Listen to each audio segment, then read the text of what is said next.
Mitoy ny gaboraraka eo amin'ny sampandraram-panjakana sasany raha ny fanamariana izay nenty ny tahirim-bolam-panjakana voamarika manokana ao anatin'ny boky tahiry izay avoaka ny isam-bolana fa misy ny fampiasana miopapana ny sekala na ny chèque carburant eny anivon'ny ministera iray.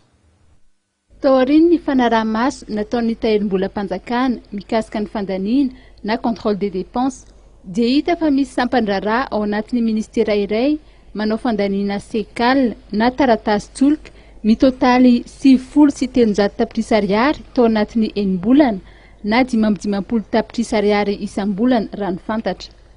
Raha ny vidin'ny solika amin'izao fotoana izao no resahany dia valy tsy iray tapitrisa ariary isan'andro izany ny fandaniana solika izay midika fa 8,900 litatra ny lasantsy lany na manodidina ny 702 kilometatra isan'andro no alaviran-dalany vitan'ny fiara ao anatin'izany sampandraraha izany isan'andro. Raha ny fanamariana noentin'ny tahirim-bolam-panjakana dia natakaly vola ireo taratasy tsolika ireo. Ny fandaniana impona sy ny fanararaotana eo anivon'ny sampandraraha-panjakana toy izany dia mateti-pitranga raha ny fanamariana izay noentin'izy ireo. Anisan'ny mahatonga izany raha ny voalaza ny tsy fisian'ny antsoina hoe indikateur mari-pototra sy azo tombanana eo amin'ny famaritana ny tedi-bola voatokana amin'ny sampandraraha-panjakana tsirairay avy.